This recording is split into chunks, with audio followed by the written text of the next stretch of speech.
Commission. It is now 6 p.m. So I will go ahead and call to order the May 19th meeting of the Historic Resources Commission. Avery or Lynn, do you want to give the preliminary information?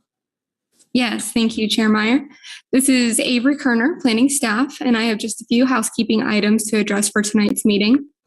This meeting is being recorded and broadcast live on the city's YouTube channel and cable channel 25. During the meeting, please remember to mute yourself when you are not speaking. Unless you are participating during the meeting, please also turn your video off. This allows the active meeting participants to be seen on screen. When you are participating, please keep your video on.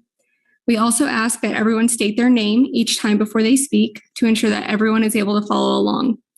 And with that, I'll turn the meeting back over to the chair. Thank you. This is Chair Meyer again. We're going to go ahead and do a roll call of members this evening. Commissioner Irby. I see her. There she is. You're muted, Commissioner Irby. I was just taking roll call. So, I'm sorry. I had trouble with the link. Commissioner Irby here. Great. Commissioner Johnson. Commissioner Johnson here. Okay. Commissioner Hawley. Commissioner Hawley here. Commissioner Klein. Commissioner Klein here. Okay. And Commissioner Ezell. Commissioner Ezell here. All right. And Commissioner Myers here. So we do have all 6 members this evening. Just as a reminder, we do have one vacant spot on the commission, which, as far as I know, is still vacant. Is that right? Lynn Braddock-Zollner, Historic Resources Administrator. The City Commission actually approved a new commissioner on Tuesday night. It's Joy Coleman. So she will be at your next meeting. We'll go through and do some training with her, and she should be at next month's meeting.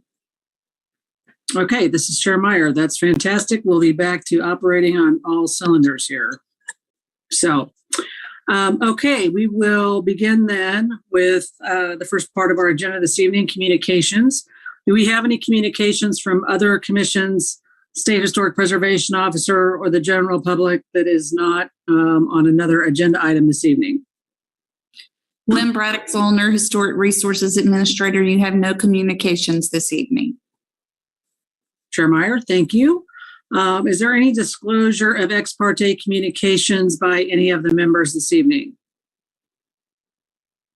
Okay, I don't see any. Is there any declaration of abstentions for specific agenda items by commissioners this evening? All right, I don't see any. Are there any committee reports this evening? Lynn Braddock-Zollner, Historic Resources Administrator. There are no committee reports this evening. All right, this is Chair Meyer. Then we will move on to our consent agenda this evening. We have a number of design review applications for administrative approval that have already been administratively reviewed and approved by staff. Lynn, is there any public comment on these items? This is Avery Kerner, planning staff. There is no public comment on this item. All right, thank you. Is there any commission discussion on the items, the design review applications? Okay. Since there appears to be no discussion, I will move that we confirm the attached design review applications according to the standards and information listed in the staff report for each application. Is there a second? Commissioner Johnson, second. This is Chair Meyer. There's been a motion by me and a second by Commissioner Johnson. We'll take a roll call vote on that. Commissioner Irby? Commissioner Irby, aye. Commissioner Johnson? Commissioner Johnson, yes. Commissioner Ezell? Commissioner Ezell, aye. Commissioner Klein? Commissioner Klein, aye. Commissioner Hawley? Commissioner Hawley, aye. And Commissioner Myers and I, so that motion carries 6-0. We will now move on to the public comment, general public comment portion of the evening. Is there, Avery and Lynn, is there any general public comment this evening? This is Avery Kerner, planning staff. There's nobody present in the chambers to provide comment. Does anybody via Zoom wish to provide comment? Does not look like there's anybody present to provide public comment. Okay, this is Chair Meyer. Seeing how there is no general public comment this evening, we will move on to our public hearing items. The first item on that portion of the agenda is the attendance memo that we will be receiving from Planning and Development Services regarding attendance at the Historic Resources Commission meetings. No action is required on this item, but I assume, Lynn, perhaps you're presenting something about it. Lynn Braddock-Zollner, Historic Resources Administrator. I really don't have a presentation on this. There has been a lack of quorum lately 3 times for the Historic Resources Commission in the past 9 months, and that has caused some concern by members of the public and applicants going through the process. So we just wanted to bring that to your attention and highlight how important it is for members of the commission to be at each meeting. Members of the public and applicants usually use that Historic Resources Commission schedule that's published at the beginning of the year to kind of gauge what their project timelines are going to be, or if they want to make public comment on a specific item. And so it's really important for the commission members to be at every meeting. Of course, there are always instances when something comes up and somebody has to go to the emergency room. That's understandable, but just trying to be at those meetings, if at all possible, is really important. And I'd be happy to answer any questions about the memo that you may have. This is Chair Meyer. Is there any public comment on this item? This is Avery Kerner, planning staff. There is no public comment on this item. This is Chair Meyer again. Thank you. We'll bring it back to the commission for any discussion. As I stated, there's no action required. I would just say this, that if there's anybody who feels like they don't have the time to be able to commit for a variety of reasons, that you just consider moving forward. If you feel like you can continue to attend meetings, I'm not calling anybody out in particular. I'm just stating that, it's something that we all have to, I think, assess at various times about that. I would agree with Lynn's comments that I think particularly last meeting and a couple others, there have been some things that are time sensitive according to deadlines people will need for tax credits and whatnot. So I would reiterate that it is very important that we all be here, especially particularly when there's been times when we have, like, for example, we have a vacant member anyway, and we just need to be here. So that's all I would say about that. If anybody else has any comments, they can chime in.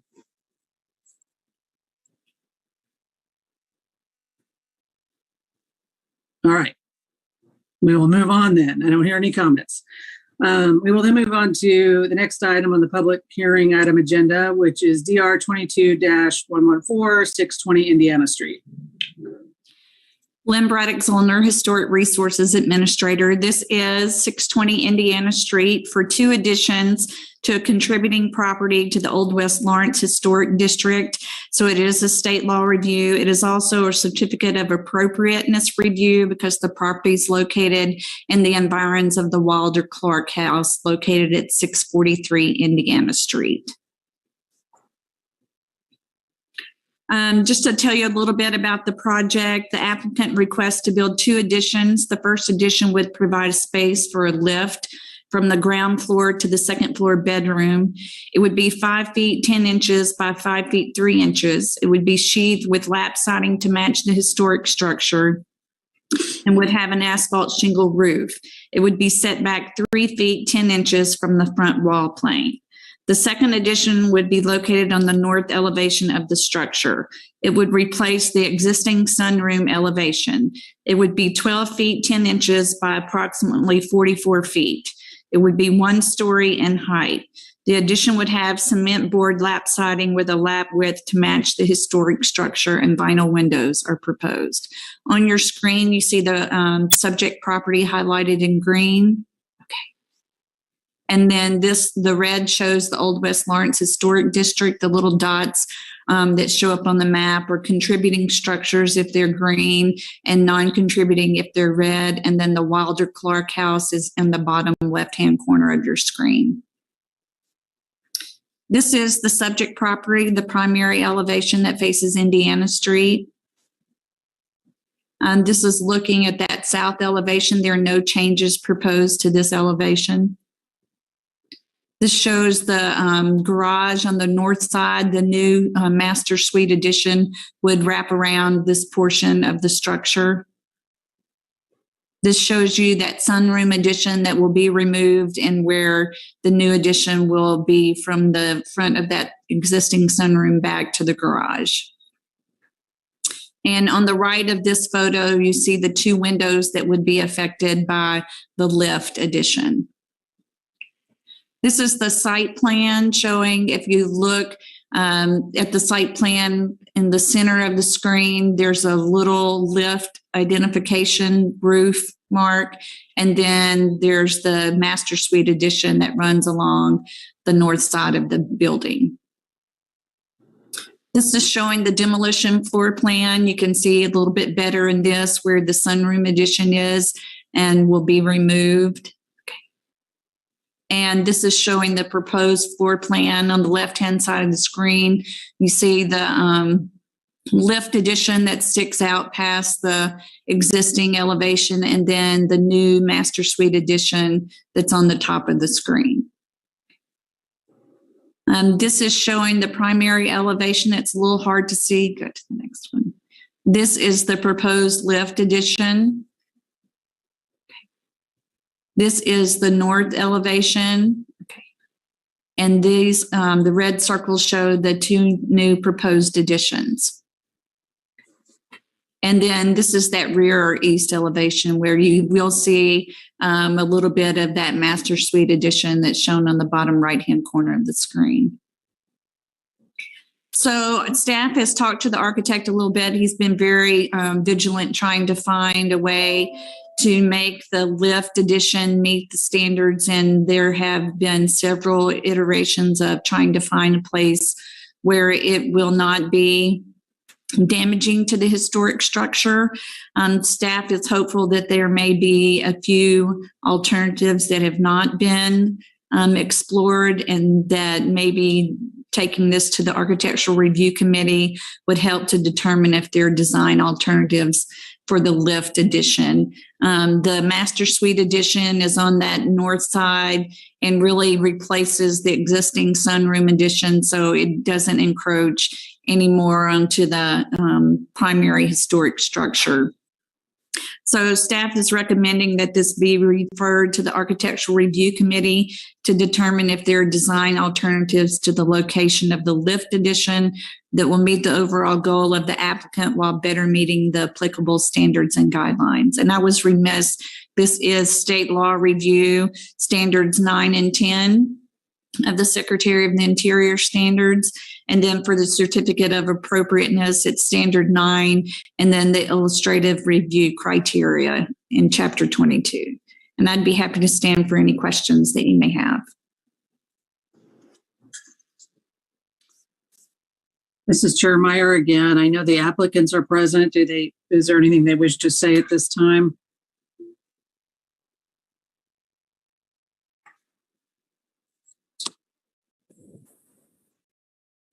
Good evening, Lance Adams Architects. Yeah, I would like to just state that we have explored multiple locations for placing lift. Initially, we started in the structure, and that did not seem to be a good way to approach historically the house, how much damage would occur to the existing structure. So then we explored outside. The location that was selected takes advantage of 2 openings that are in line that we can use for openings into the lift shaft. And that's why that area was selected. It also is a direct path from the living room to the dressing room that is off of the main suite that the homeowners are using currently. So that was the reason that area was picked on the location. And I think if you go back and look at the front elevations of the photographs that were provided, there are multiple trees along that side as well. So even as Lynn pointed out that it was hard to see the lift addition on the elevations, I think we've done a nice job of living with it. It is small enough to where it's not going to be a big albatross on the front of the building. I think it's highly necessary for the homeowners to have this lift. They've lived in this house now for 37 years, and they've come to me to help them age in place. And this is our phase one of aging in place for them. And that's what's driving the direction. We've looked at other locations on the exterior of the building, being able to attach to the original building so they can get to the second story, which has the bedrooms. And the one location that was discussed that may be a potential was on the south east corner of the structure. That would take out the large window into their dining room and would take out most of the daylight into that space. It also would then involve an entire bedroom on the second floor, which then leads to a narrow hallway that is a little bit less than 3 feet wide as it is now, past the stair railing into the main suite then from there. So there's a lot of gymnastics that would have to go through for that every day for the homeowners, for that to work out for them. So once again, I believe that the best location for the lift is where we proposed it, for the least amount of structural damage to the building. We are proposing to take the 2 windows that we are changing in the doorways and relocating those exact windows and trim to the outside of the elevator shaft, so they will be in their same position. It's 5 feet beyond the original wall. So if there's any questions on it, I'd be happy to answer those. Thank you. This is Chair Meyer again. Thank you. Is there any public comment on this item? This is Avery Kerner, planning staff. I don't see anybody raising their hand to provide public comment, but I do believe the property owner may have been trying to provide comment beforehand, but was muted. So if they'd like to provide comment, this would be a good opportunity. You are not obligated to do so, but you can if you would like.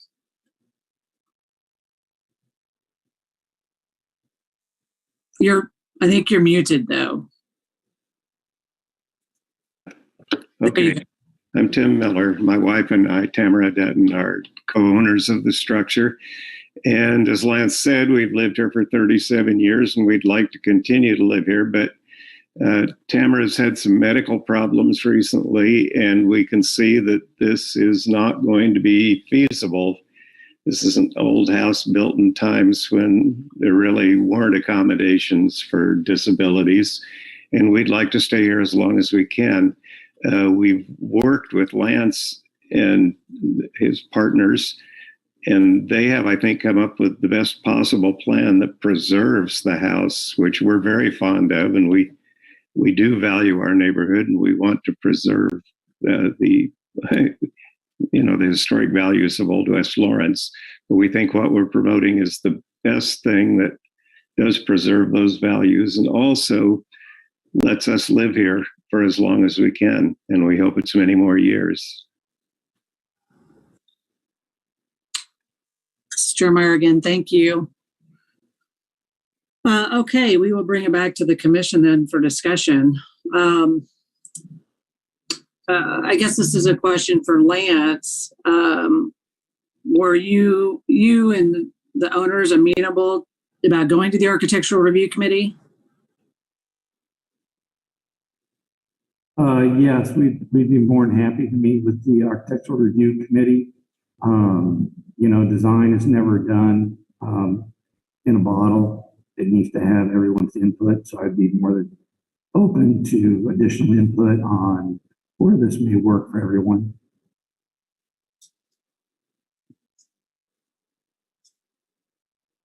This is Chair Meyer again. I guess my preference would probably be to send this to the Architectural Review Committee and see what is there and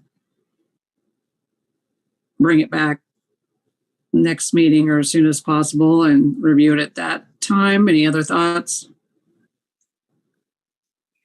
This is Tamara Dutton. I would like to say that if we put the elevator where the new proposal would put it, it would destroy a huge part of our house. It would really not work there.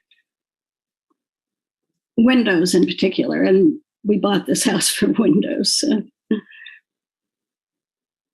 That's Chair Marigan. Thank you. I'm not suggesting that anything would change if it went to the Architectural Review Committee. It may be that it gets looked at and everybody says, it doesn't work, or somebody suggests something that's not feasible to you and it comes back here anyway. That's my take on it. Other commissioners, especially ARC members, might have a different perspective on it and can certainly tell me otherwise.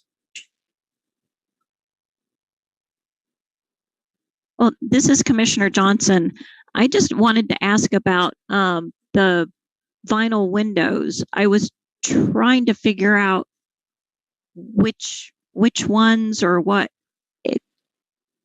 I think I kept missing that part of the report. Was it just talked about vinyl windows, but I didn't know where and what. So that's my question. Lynn Braddock-Zollner, Historic Resources Administrator. Lance can correct me if I'm wrong, but I believe the vinyl windows were proposed for the master bedroom suite. Lynn, that is correct. And the reason we're proposing those are 90% of the windows in the house have already been replaced with vinyl windows. And that's evident in the photos that I sent in with the package of the windows that closed. The two unique windows on the front of the house that are round, those are still the original wood ones. And there's some other oval windows that are original wood. But the rest of the windows have been replaced with vinyl. At that point, then we didn't see it necessary to come back in with a wooden window because we wouldn't be matching what is currently there. Well, and even the two windows that are on the lift shaft, those are vinyl as well? Correct, yes. Okay. Thank you. This is Commissioner Hawley. Lance, just a couple of questions, and I do think it would be good to send this to the ARC, but I was not clear from the drawings with the relocated windows on the outside of the shaft. Is the back of the elevator model, I don't know what all options are available. Are those functional windows, or are they does that still allow to the applicant's desire to have light into their house? Are they still getting light through, is it a clear door and a clear window, or is it a fake window, for a lack of a better word, that's going to be translucent? Sure. Actually, it's a lift, and there is a power modular that would sit to the west of the structure, so towards the street. And then the rest of it is just a flat platform that they would be on. So yes, the windows are visible while using the lift. And then if we decide to use a glass door at the location, yes, it allows light all the way back to the floor. So the lift itself does not block the window.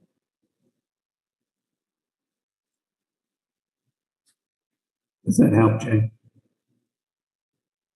It does. And one other item, and again, this could be, I think, talked more in depth at the ARC, but could you briefly summarize the structural issue for preventing this, say, being relocated in the same general spot, but inboard?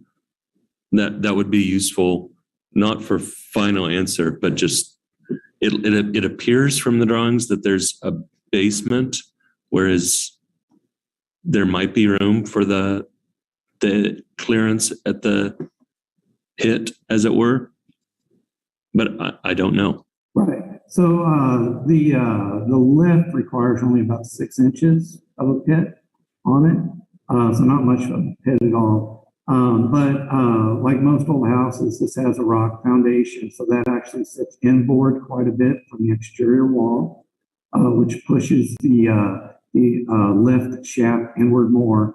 And so then we're close to 6 foot by 6 foot space going all the way up through the structure, which if we looked at the floor plans of the living room and of the dressing room above, that pretty much takes most of those spaces out.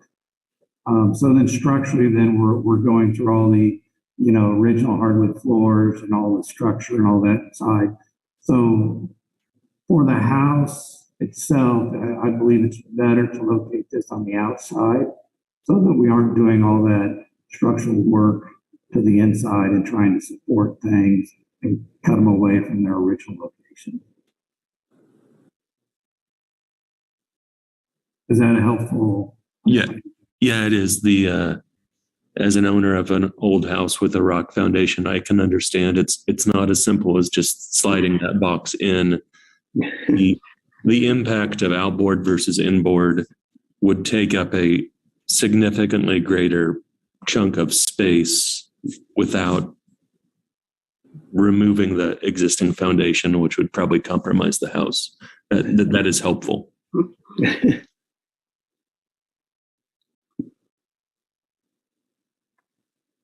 Well, this is Chair Meyer again. Is there agreement that we should send it to the ARC just to see what can happen, or is anybody not in favor of that? Commissioner Irby, I am in favor of that. This is Chair Meyer again. I did have one question. You were talking about the windows that are on there. Were those replacement windows that had been replaced with vinyl in the past, or they'd just been on there so long they were vinyl? Wait, I guess I'm curious as to know a little bit more about that. Yeah. Sure. At one point in the history of the home, the windows were replaced with replacement vinyl windows. So the sashes of the windows are vinyl and the runners are vinyl, but all the original trim is intact. The internal trim and the external trim of the windows is still there. It's just the sashes themselves and the main working parts of the window have all been replaced. So they're no longer the original wood windows. Okay, so they haven't been, windows haven't been replaced in the last 10 or 15 years with vinyl. And those replacements were a long time ago. Is that what you're saying? My understanding, yes. They've been in there a long time. And I'm not sure. I know that the HRC has a record on the house for their the addition and the garage, I believe, have been through the HRC and ARC in the past, early 2000s and late 90s as well. So okay, that information may be in those folders as well. All right. Could I just say one more thing? Is that okay? Yes, sorry. I was on myself. Just go ahead. Okay, Tim Miller. I would just like to, I'm not opposed at all to having more review done on it. I want this to be something that works well for the neighborhood. I guess our biggest concern is we're getting older. You get into your late 70s, you kind of think you don't have all the time in the world for this. And it's a question, I think, to us of just how long does this take and how soon we'd like to get it done with this building season if we could.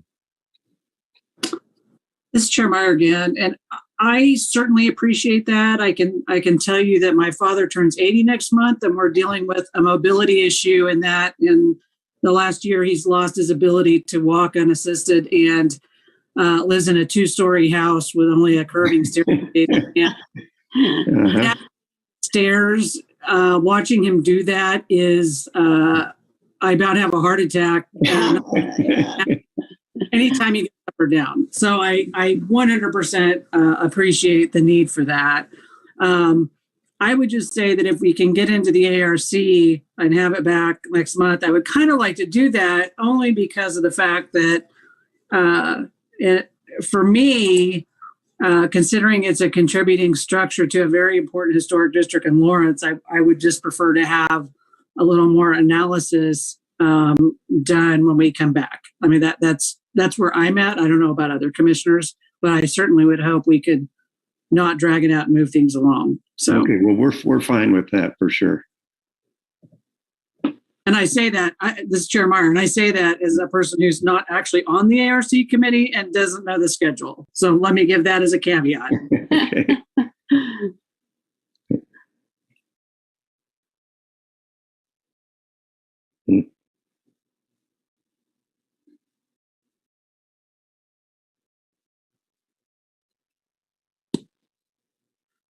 This is Chair Meyer. I'm not hearing anybody else saying anything, and so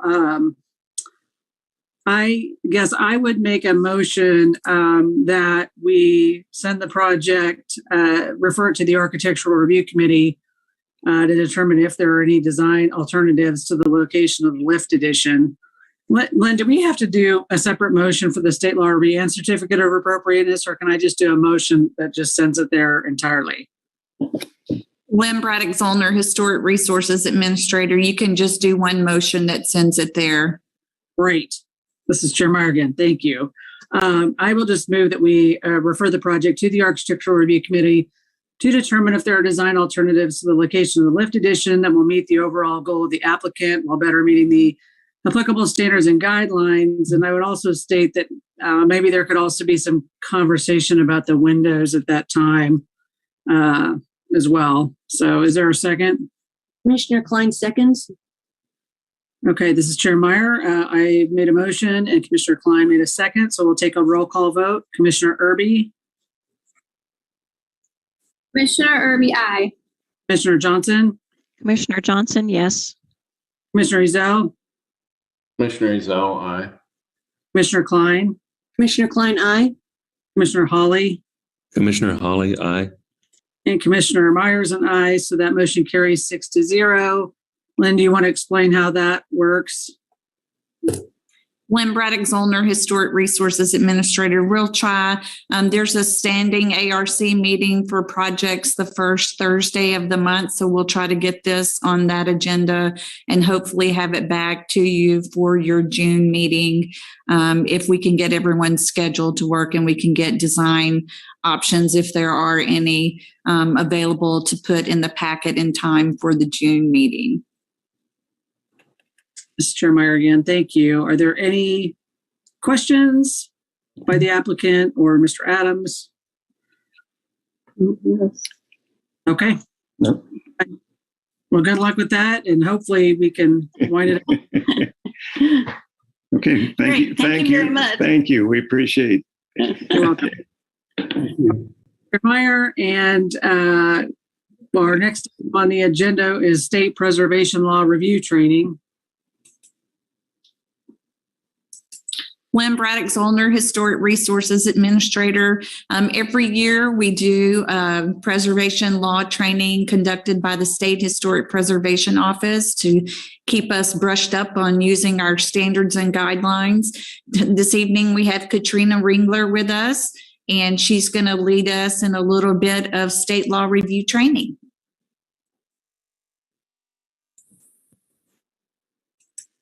Thank you, Lynn. This is Katrina Ringler. I'm with the State Historic Preservation Office. I'm here in Topeka. I have a couple of different roles here at the State Preservation Office. I oversee the staff, but I also am the state coordinator for the Certified Local Governments Program, which Lawrence, of course, is one of our 18 CLGs in the state of Kansas. If I can, I am going to attempt to share my screen here. Looks like it's working. And I'm going to go through a presentation. Apologies if any of you have seen some of these slides before, if you've been through a training of mine, but the standards haven't changed in a long time, so there's not a big reason to change some of these slides. Starting off, I just want to kind of give a little overview of, a couple of quotes that you may have some feelings about. If you survive long enough, you're revered, rather like an old building, right? But we are the only country in the world that trashes its old buildings. Too late, we realize how much we need them, said Jackie Kennedy at one point. And then, of course, what I think we're probably going to get to today is that the devil is in the details. And as you guys just saw through your previous review, sometimes those details are very important, and you need to consider them take a little bit more time to review them. So as a refresher, the CLG program, or Certified Local Government Program, is part of the National Historic Preservation Act, which was something that came along in the 60s. That program, or that act, created the National Register, and also created the State Historic Preservation Offices, which is my office here in Topeka. The CLG program is really just a partnership between local governments, the State Preservation Office in the middle, and the National Park Service at the federal level. We all have a little bit of a different role in that program. Basically, I'm in the middle to facilitate bringing money from the feds and guidance from the federal authority down to you guys at the local level, making sure you have the resources you need. And then I facilitate bringing information back from you guys to the feds through annual reporting and survey information, so that they know what really is happening on the ground as far as preservation work in the country. In the state of Kansas in the 1970s, we have a similar act called the Kansas Preservation Act.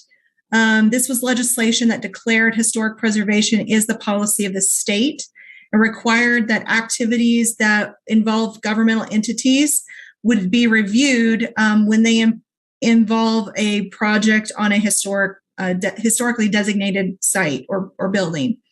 In the 80s, lawmakers widened the law and required review of all projects within the environs.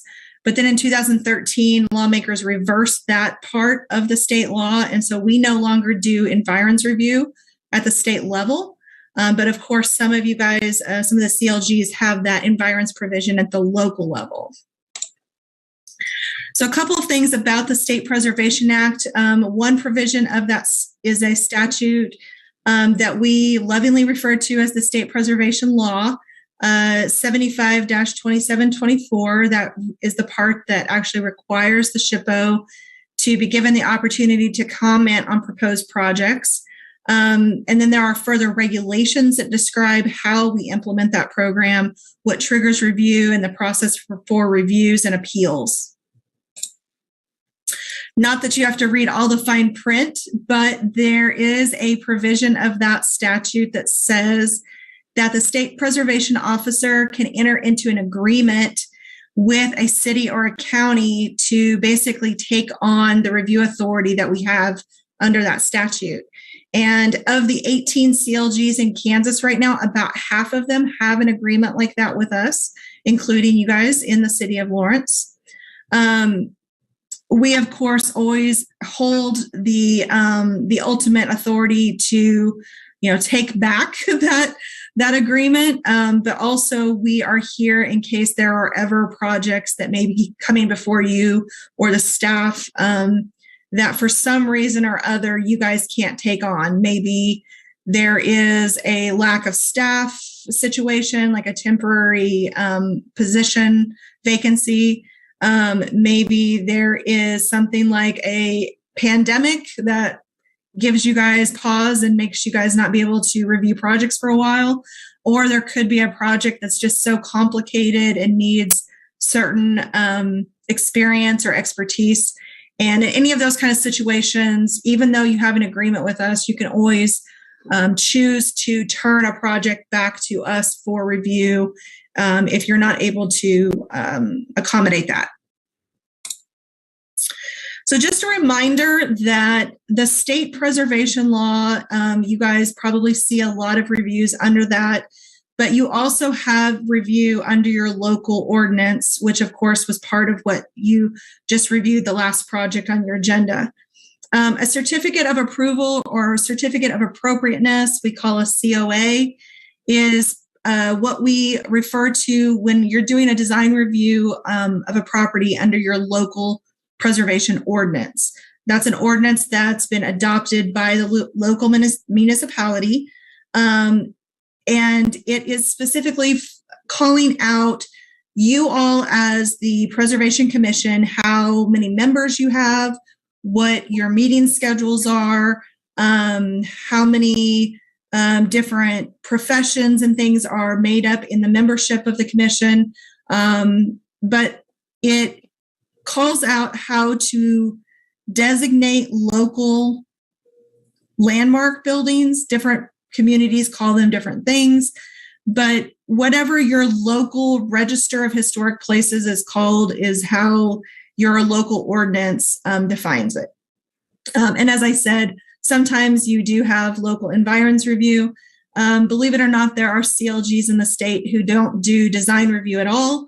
They only list properties to their local register, and they do outreach and education and other things that CLGs are tasked with. So you can adopt a design review provision in your local ordinance. And along with that, you can adopt a local design guidelines specific to a property or a district to help you with the design review process. But to be a certified local government, your design review process has to be based on the Secretary of the Interior standards, which I obviously heard in the last review. Lynn pointed out which standards were applicable, and you guys discussed those when you were discussing the project.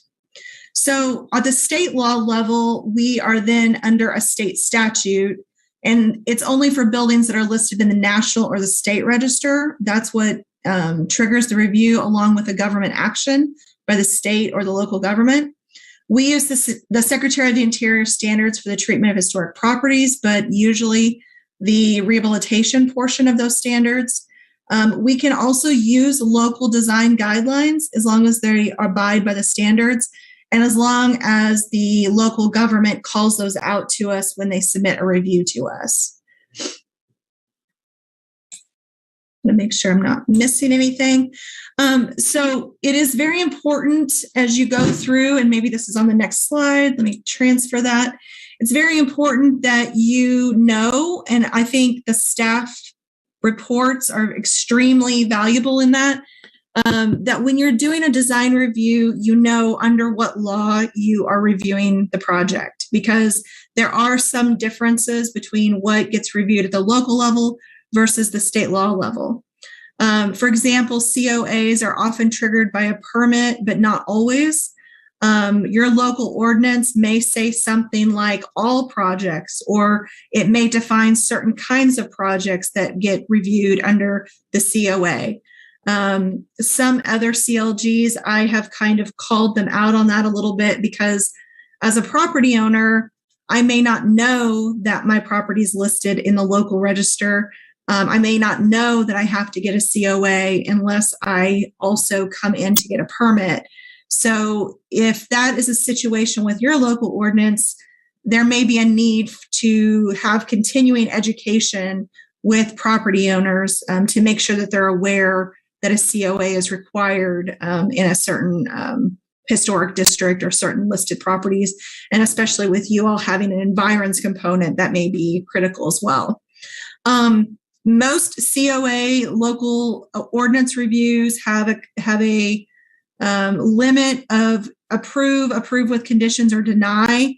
There's not things like, you can approve it, but, or I guess you can't table it or things like that. So make sure that you are using the appropriate language when you make motions, that you're not just saying, oh, I approve this. Make sure you're actually saying what you're approving and why, and especially if you're denying it, why you're denying it based on what standard.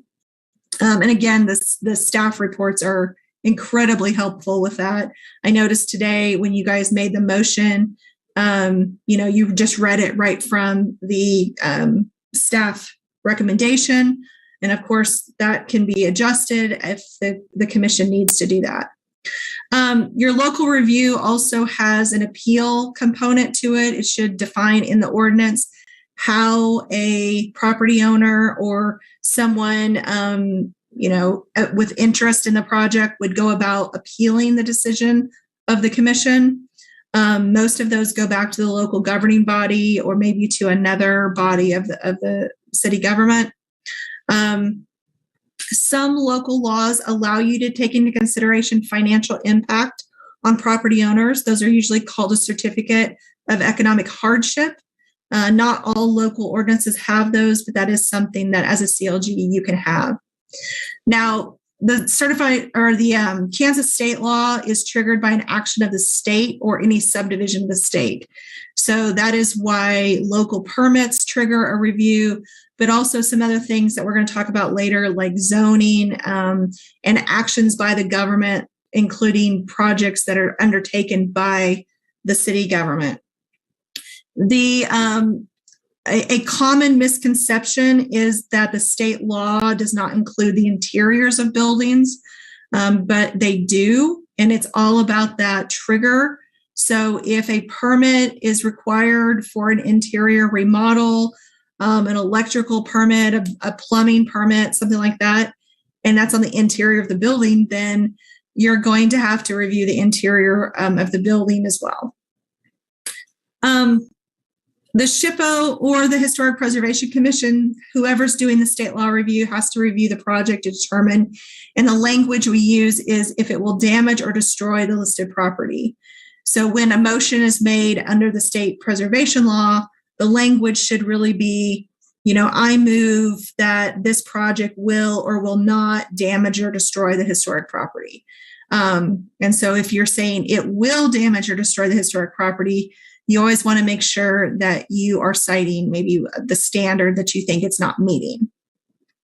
Under the state law, the appeals go to the local governing body. So in Lawrence, they would go to the city council, and that is their role to determine if there is any feasible and prudent alternative to the proposal.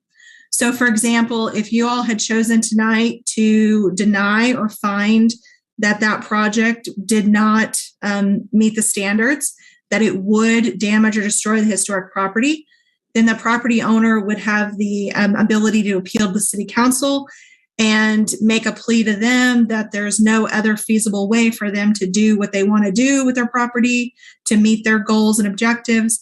And if the city agrees with that and takes into consideration all the other factors, then they can still issue the permit. So a couple of things, you guys may be aware of this, but this is just sort of a rundown of how the order of events might happen when it comes to a state law review. Really, step 0 should be something like a conversation with the city staff, the project proponent, the property owner, or their architect should probably come and talk to somebody at the city about life safety, ADA, zoning, code regulations, and then the historic district guidelines would be part of that conversation. But the property owner or design professional maybe contacts the city to get a permit. And of course, that triggers the state law review. So the project's flagged. And then the planning staff determine if it's a minor or a major review. So when you guys are doing your consent agendas, I think most of that are minor reviews that staff have done. And that's because part of our agreement with the city is that we allow minor reviews to be done by staff as long as they have a list that we've approved of the types of reviews that they consider to be minor. Major reviews always have to go to the Preservation Commission, things like demolitions, new construction, major additions, those kind of things. So minor reviews are conducted administratively, and then major reviews go to the Landmarks Commission or the Preservation Commission. And if they are denied by the commission, they appeal to the city council, as we said. At the end of the day, if someone is aggrieved by the actions of the city council, they can sue in district court. That's very rare. So projects that are undertaken directly by a governmental entity or projects undertaken by a person but supported by a governmental entity is what triggers the state law review. And it may trigger the review also under local ordinance, just depending on what your ordinance says. Projects for which the governmental entity issues a lease, a permit, a license, a certificate, those also trigger a review under state law. They're much more rare because they also have to involve an actual listed property, and that's not usually the case. But just some examples to think about that you may see come before you would be like utilities and streetscape projects that the city is undertaking itself. So if they were doing curbs and sidewalks in a historic district, also things like rezoning technically are supposed to be reviewed under state law. Depending on how major they are, they might be reviewed administratively. But major rezoning projects could impact historic properties. Things like parking regulations or requirements, things like that could impact historic properties.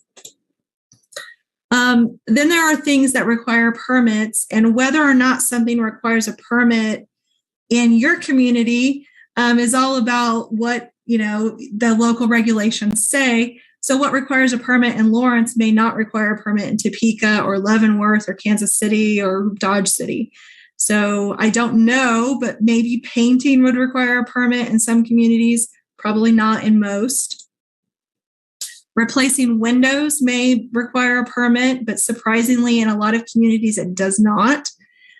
We tend to get calls from property owners sometimes in historic districts that are very upset because their neighbors replacing windows, and unfortunately we have to inform them that if it doesn't require a permit, then it doesn't trigger state law.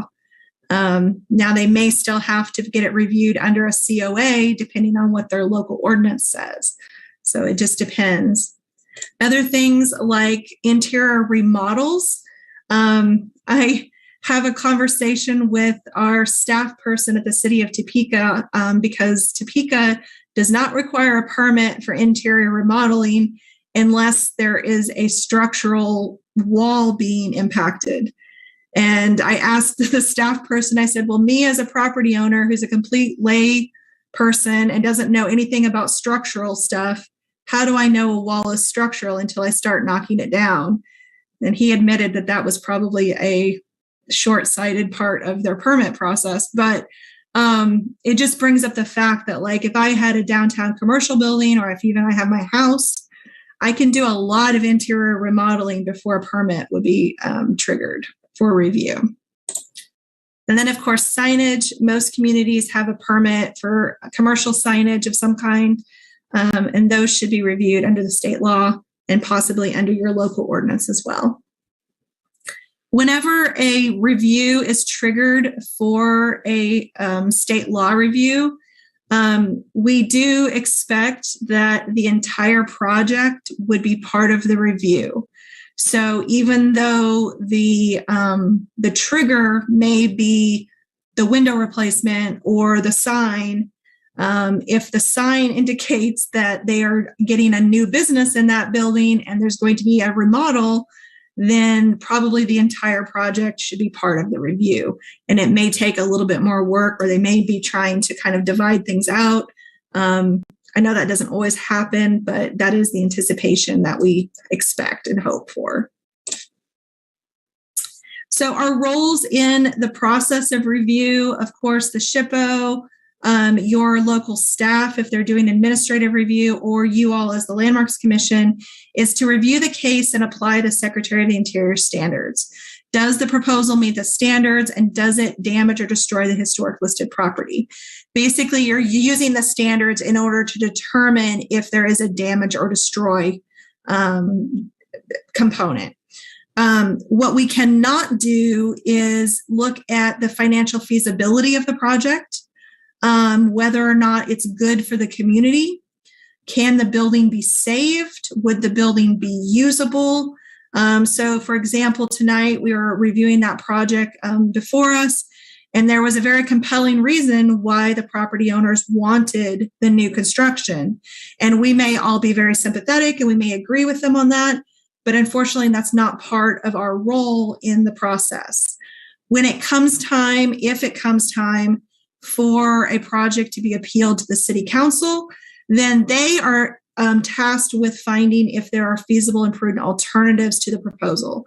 Can it be done differently? Does it have to be done that way at all? Has planning been done to minimize harm to the historic building? So, they can look at, is this good for the community? Is this good for the applicant? Are there financial feasibility issues that might need to be taken into consideration? And so then I just want to talk about the standards tonight. I think you guys have a pretty good handle on them, but it never hurts to get a refresher.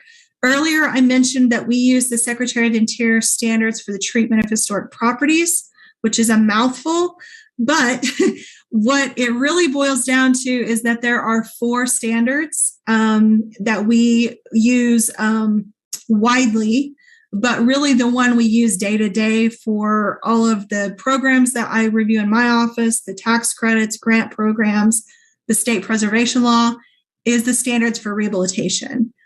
Preservation is basically when you are taking a property and you're trying to just preserve it as it sits where you found it. You're not trying to repair it. You're just trying to keep it the way it is for the long haul. This might be something that a historic museum or a historic site would do to just, preserve it the way it is and show people how they found it. Restoration is more where you are taking a property back in time. You're removing anything that is not from the time period you're trying to convey.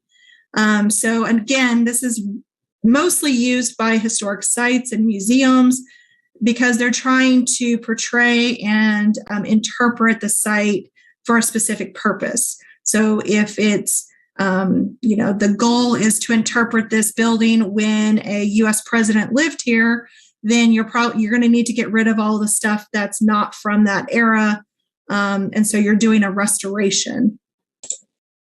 It's kind of tough to live in a building that is a restoration or a preservation project because it doesn't allow you to have modern conveniences or to adapt it to another use. The other 4th standard that sometimes comes into play is reconstruction. So if a building is substantially damaged or destroyed, and if there is sufficient documentation, it can be reconstructed just the way it was before the demolition or the destruction. You can kind of see that here where this building, I think, was damaged in World War II, and it was reconstructed in the areas that you can see a little bit of a color change there.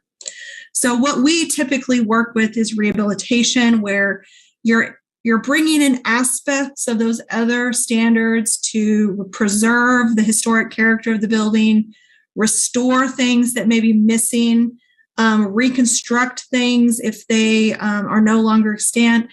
But really what you're doing is making the building usable for the future.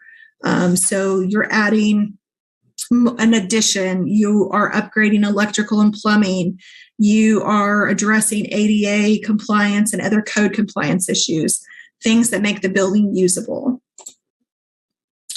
And whenever we start to review a project under the Secretary of the Interior standards, we always first want to start with figuring out what are the character defining features of the building. And most of my examples tonight are going to be commercial examples just to kind of keep it in one stream. But of course, this applies to all other properties as well. The Secretary of the Interior standards is meant to apply to every type of property listed on the National Register, which includes trains, parks, boats, bridges, all kinds of things. So it's not just buildings, but those tend to be the easiest ones for us to talk about. So when you're looking at character defining features and integrity, in terms of the state preservation law and or your local preservation law, you're looking at features and finishes and materials. And it could be on the inside as well. We're going to look mostly at the outsides of these projects, but it applies to the interior. And so if you look at the one on the left, you can see there are more character defining features. There's brickwork, there's window shape, size, materials. There's a storefront. There is that corner tower with a hipped roof, with a little even roof ornament at the top. The building at the right has a kind of a lack of character, right? It has been changed to the point where it doesn't really have anything distinctive or character defining about it. But, if it's in a historic district and it needs a sign permit, then one of the things you all will look at is to see, well, does that sign impact that historic building? Is it going to change the character of that building? But also, will it change any of the character of the surrounding district?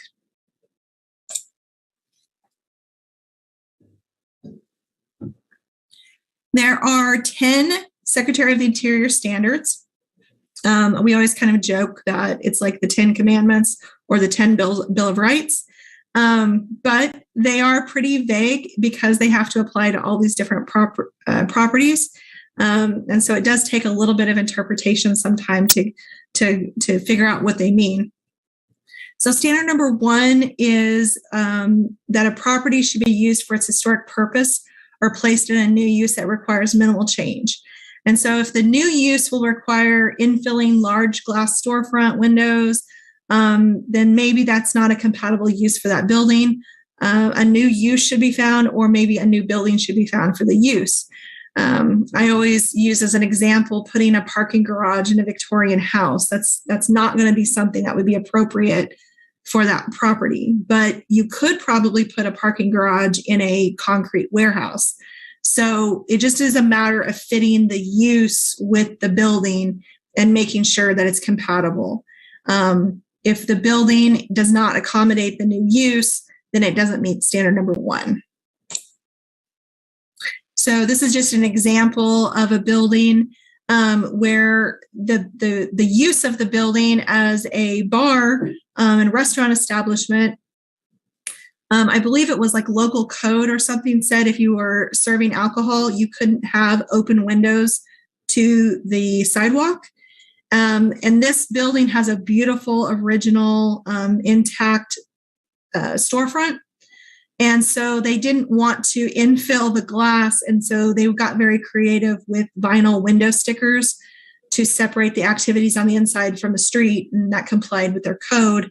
A local code official called me about this building a few years ago, and they actually had a fire marshal who wanted the swing of the doors reversed because I think they were swinging in. And that was no problem. We could just, reverse the swing of the doors, and it was able to be accomplished that way. Now, in some communities, that may not meet the sign code for having those vinyl stickers like that. That could complicate your review. That could complicate the design alternatives. But in this case, it worked. Standard number 2 says that historic character of a property needs to be retained and preserved. Removing historic materials or altering the features and spaces that characterize a property should be avoided. So again, we have to know what the character defining features are before we can really determine if the project is going to damage or destroy those historic features. But you can see in this example, this is a building in Hiawatha that was actually covered with a metal slip cover at one point. And of course, when they put that on, there were pieces sticking up above the top, and they just cut those off. But you'll get to see a restoration picture for that later. I underlined features and spaces on the left because the spaces on the interior of the building can be extremely important as well. And those are character defining features. So corridors, big open spaces, retail spaces, theaters, auditoriums, gymnasiums, all of those kind of big open spaces, churches with sacred congregational spaces are important as well. So if the new use is requiring chopping those up, filling them in, cutting them into pieces, that may also be something that would damage or destroy the historic property. Standard number 3 says that properties should be recognized as a physical record of their time, place, and use. And so changes that create a false sense of history, such as adding conjectural features or architectural elements from other buildings, should not be undertaken. This is just an example of what we kind of call lovingly as Buckaroo Revival, where there are perfectly good, intact downtown, early 20th century commercial properties where someone has, thought, okay, well, we're going to make them more old-timey by adding these shake awnings. You see that also sometimes with other buildings that are being made more fancy than they ever were historically. So adding features to make a building look more fancy or old-timey is creating a false sense of what that building truly was historically. We want to preserve and highlight the authentic features and finishes and materials and highlight those because obviously a lot of buildings that have historic significance aren't going to be extremely fancy. They might be simple and plain. And so we need to look for opportunities to enhance that if we can. Also, keeping in mind that not all historic buildings are created equal. Some of them are from the 1800s and early 1900s. Obviously, Lawrence, you guys have a wealth of mid-19th century resources, but there are also 20th century resources and getting into the late 20th century at this point. 50 years is 1972 now, believe it or not. So buildings from the 40s, 50s, 60s, and now the 70s are also historic. And what was appropriate for sort of a typical, downtown commercial building in the early 20th century with maybe a striped canvas awning or cast iron columns on the storefront, those are not going to be appropriate for these kind of buildings because these have a completely different architectural style, form, function, all kinds of things. So a wood shake awning on this kind of building is definitely not appropriate. Standard 4 says properties change over time, of course. Changes that have acquired historic significance in their own right should be retained and preserved. And this is where we get into some of the other aspects of mid-century, mid-20th century changes that sometimes people are finding a little bit hard to deal with. The Pegues department store in downtown Hutchinson was actually built in the 19-teens. It had a very ornate sort of Beaux-Arts facade on it when it was built, out of masonry and terracotta. But in the 1950s, the department store was completely remodeled on the inside and the outside. All of that terracotta was literally scraped off. The windows were infilled. And this metal panel facade was put on with a giant opening in the middle for the window. And the interior of the building was also completely renovated with terrazzo and chrome and pink and teal tile. And so that has become the authentic historic character of this building. Even though we have the historic photos of what it looked like in the 19-teens, we would never want a developer to go back to that because this is the authentic 1950s building now. It was actually this way longer than it ever was the previous way. So when it was recently renovated for apartments, we took a lot of care in our tax credit review to make sure that they kept the character of that property in the 1950s. For example, at one point, they were proposing new doors for the apartments and they had sort of a craftsman-y look to them. And we said, nope, slab doors, 1950s, right? Not a panel door. Other examples in downtowns, we recently listed downtown Great Bend as a historic district, and we found that some of their metal slipcovers were installed in the late 60s and early 70s. And so some of those have to be weighed. Can the original facade underneath those be restored, or is the metal facade now historic and should be really retained?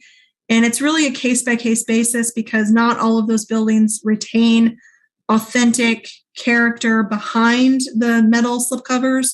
Some of them, the metal slipcovers are really important to sort of the story of downtown Great Bend. So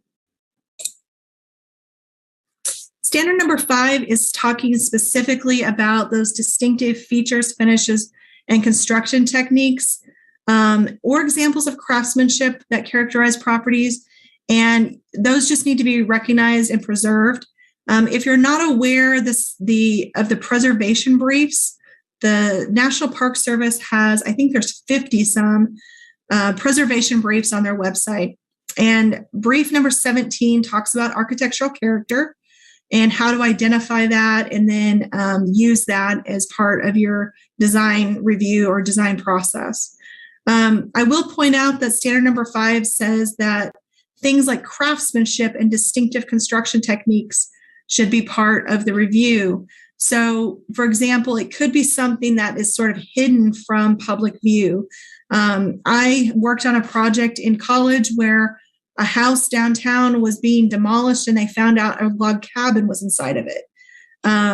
There's also a project at one of our historic sites that we own, the state owns, where when we were getting into the masonry brick walls, we found that there was this very interesting technique that they had used to lay the bricks and tie them together so that there wasn't a change in the coursing on the outside. It was just very smooth and uniform. But that was something that we only found because we were doing restoration work and we took a lot of pains to replicate and preserve that technique of laying the bricks so that someone in the future could also find that craftsmanship. Standard number 6 is the one that, of course, we all use probably the most and we talk with property owners about. So deteriorated historic features should be repaired rather than replaced. But there are also times where the severity of the deterioration maybe requires replacement. So if you are going to replace a distinctive feature, they should match the old in design, color, texture, and it says other visual qualities, then where possible materials. So, talking about things like windows, it just depends on the window in the building, but sometimes the material is very important if it's on the ground level, where people are walking up and you can kind of touch it and feel it and see it very close up. But in other times, if the windows are very high off the ground or they're back from the street, it really doesn't matter what the material is so much as making sure the proportions are the same, the dimensions, the profiles, so that there's not a stark, difference in the old versus the new. And of course, replacing the missing features, things that we know used to be on the building that we'd like to restore, that always needs to be substantiated with some kind of evidence. So a historic photo, a historic drawing, some kind of description, and maybe a primary source. But we don't want to, as we heard earlier, we don't want to add a conjectural feature just because we think old buildings used to have those. I've seen that happen a lot of times where somebody's like, well, I'm going to put in a pressed metal ceiling because these old buildings had that. Well, not all old buildings had that. So if you don't have evidence for it, if there's not some sort of physical or pictorial or descriptive evidence of that, then we don't recommend putting in that. We recommend going with something a little bit less fancy and more compatible. I would say to the preservation commissioners that, match means match. So don't be afraid to ask for samples or mock-ups or examples of products from other buildings. Just because the property owner or the architect says, oh, this will match. If it's a different material, especially, there could be some kind of visual quality like plastic or fiberglass has a shininess to it that wood doesn't, or metal may not quite match the characteristics. So ask for samples and mock-ups if needed. Remember that building, that is what it looks like now, because there was physical evidence of what obviously, you can see where those little gables came to a point at one point. There was also photographic evidence of what the building looked like historically. Standard number 7 talks about using the gentlest means possible. You don't want to do physical or chemical treatments such as sandblasting that can cause damage to historic materials. And obviously the surface cleaning of structures is something that gets talked about quite often. It says here that if it's appropriate, it should be undertaken using the gentlest means possible. And the preservation office, we always tell people it's generally not appropriate to clean a historic building unless, one, the dirt is causing damage. So if it's some kind of biological or environmental, dirt of some kind that's causing damage to the building, then obviously we want to remove that. But the other time it would be appropriate would be like with the State House on the top right there, when they're doing repairs and they need the replacement stone or the patching materials to stick to the stone and also to match the colors. So they have to be clean before they do the repairs. Standard number 8 doesn't come up very often, but it's something that as the Preservation Commission, you guys might want to keep kind of in your mind. Significant archaeological resources affected by a project should be protected and preserved. And if resources must be disturbed, mitigation measures should be undertaken. And so we don't think about, especially in a built-up city, archaeological resources very often. But there are probably archaeological sites in the city of Lawrence that are known. They're probably not touted to the public very often because we try to keep those kind of, restricted. But if you guys are seeing a project where there is going to be digging on the site, for example, the project you were reviewing tonight, if it was to be undertaken and they need to dig down to pour the foundation of that new lift tower, and they're going to be digging into the dirt right next to the foundation of the building, it's possible that they would find artifacts from that property, families that have lived there in the past. And so, just talking to the property owner about that and saying, hey, be aware of this. You might want to keep an eye on it. If you find anything, it's not like they have to, notify the state archaeologist or anything, but it might be something that they would want to keep with the property or talk to a local historian about. There are times you do have to call the state archaeologist. That is when you find bones. You should call the sheriff first. That's the rule. All right, almost at the end. Standard number 9, which was brought up tonight, and standard number 10, deals with new additions, exterior alterations, or related new construction. They should not destroy historic materials that characterize the property. And then we get to the part that is often a little bit hard to navigate. The new work should be differentiated from the old and be compatible with the massing, size, scale, and architectural features. Not just of the property, but also of the environment. So this is an example of a building in Hutchinson. Obviously, late 1800s building, has 2 storefronts with a central stair. The storefront on the left has suffered an unfortunate remodel, probably in the 80s, and that is definitely not a compatible new storefront. Differentiated, yes, not compatible. New property owners wanting to do something better and wanting to rehab the building, they looked to the storefront and the remains of what was left from the original storefront on the right, and then tried to do a new storefront that was more in keeping with what would have been compatible for this building. And so you see that they have an infill keeping the original iron columns. They've put in a transom, display windows, and a bulkhead. That's pretty typical of what a late 19th century storefront would look like. And so they were able to do a compatible but differentiated storefront because there are some differences in what would be typical, and also the new storefront is metal.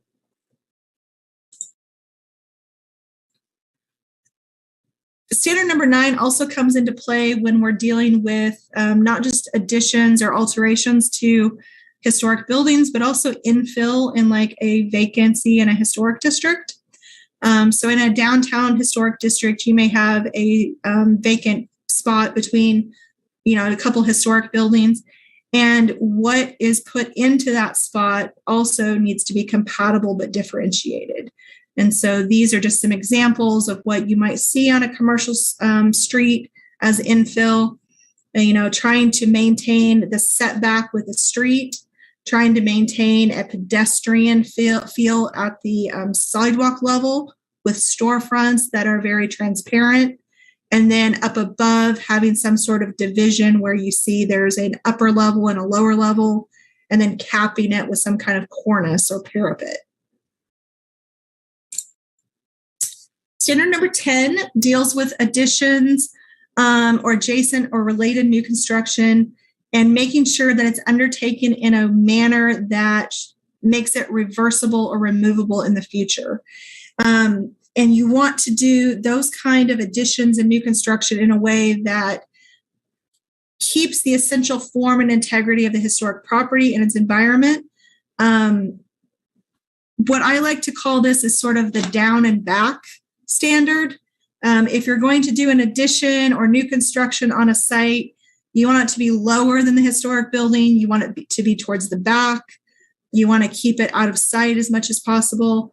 And then also, if there's any kind of connection to the historic building, you want it to have as light of a touch as possible, because if in the future that new construction ever needs to be taken away, you don't want there to be such damage to the historic property that it can't be reversed. And I will point out too that it is kind of a misconception sometimes among design review commissions and even SHPO staff. Just because it's reversible doesn't mean it meets the standards. Vinyl siding is reversible, but it does not meet the standards. So just because a proposal is reversible, if it doesn't meet standards number 1 through 8 or 1 through 9, it could still not meet the standards. Couple notes here just about a few other things like rooftop additions, just kind of keeping in the same vein of down and back.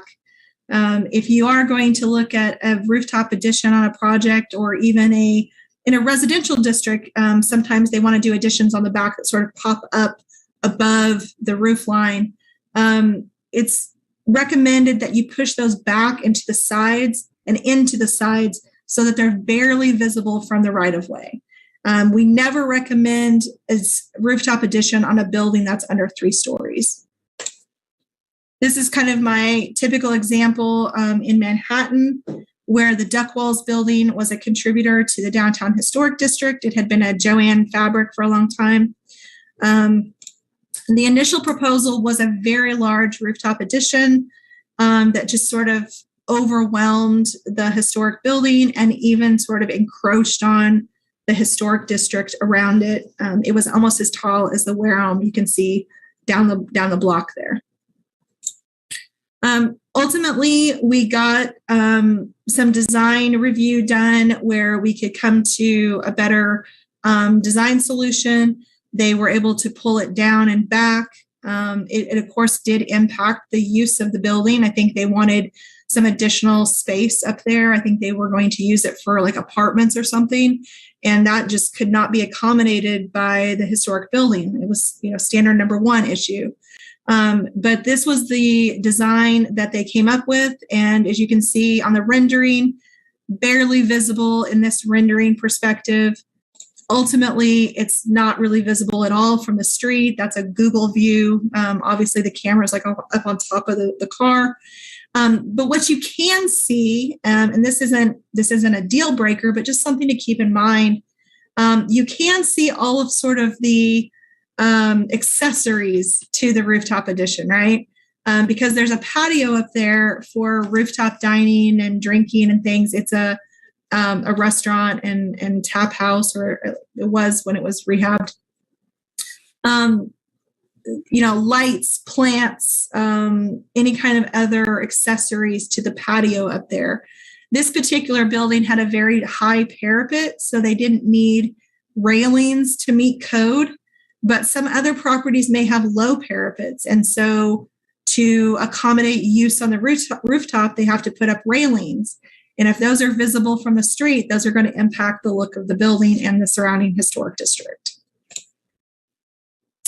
Other things that might come into play are historic storefront designs.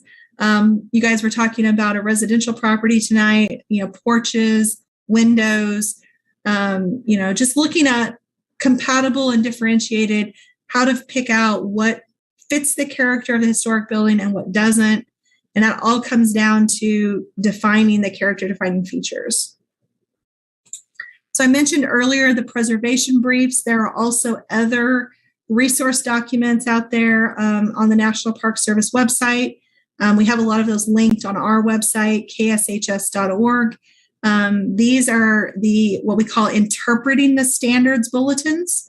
There are a bunch of those. I don't even know how many of those, but they tackle all kinds of different topics. Like you can see, one here is designing compatible replacement storefronts. One is removing interior plaster to expose brick. So if you have a particular upcoming design review case that you wonder, well, what does the Park Service recommend, or what would the SHPO recommend? That may be a good place to look for resource information. Of course, Lynn always knows how to get a hold of me. If you guys have a question about what would the SHPO do, we are happy to provide some guidance there as well. And that is my contact information. And I would love if you guys have any questions to try to answer those for y'all. Lynn Braddock-Zollner, Historic Resources Administrator. Commissioner Chair Meyer had to, looks like she's dropped off the meeting. So Commissioner Irby, as Vice Chair, would you like to take over the meeting at this time? Commissioner Irby, sure. Does anyone have questions for Katrina? Katrina, thank you very much. That was really informative. I've seen it. You do a similar presentation, but I always learn something. So thank you. Anyone have questions?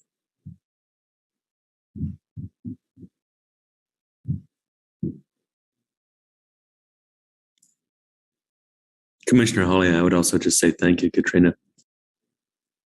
Lynn, Commissioner Irby, Lynn, do these slides are they available to us after this meeting is over? Lynn Braddock-Zollner, Historic Resources Administrator. The meeting is being recorded and will be on the city's YouTube channel, but I imagine that Katrina would also make those available to us if you would like a copy of the slideshow. Commissioner Irby, thank you.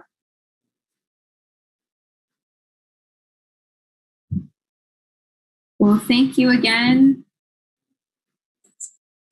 I believe that's, let's see, going back to the agenda. There are no miscellaneous items on the agenda, so I believe we are ready for adjournment. Yay! Sorry, that is my 8-year-old son who wants me to put him to bed. Lynn, do you have anything else for us? Lynn Braddock-Zollner, Historic Resources Administrator. City staff does not have anything else, so you could have a motion to adjourn. All right, would anyone like to make the motion? I will motion that we adjourn the May meeting of the Historic Resource Commission. Commissioner Klein seconds. All right. Do I have to vote on this, Lynn? Lynn Braddock-Zollner, Historic Resources Administrator. No, you do not have to vote on adjournment. Thank you. All right, see you all in June. Adjourned. June.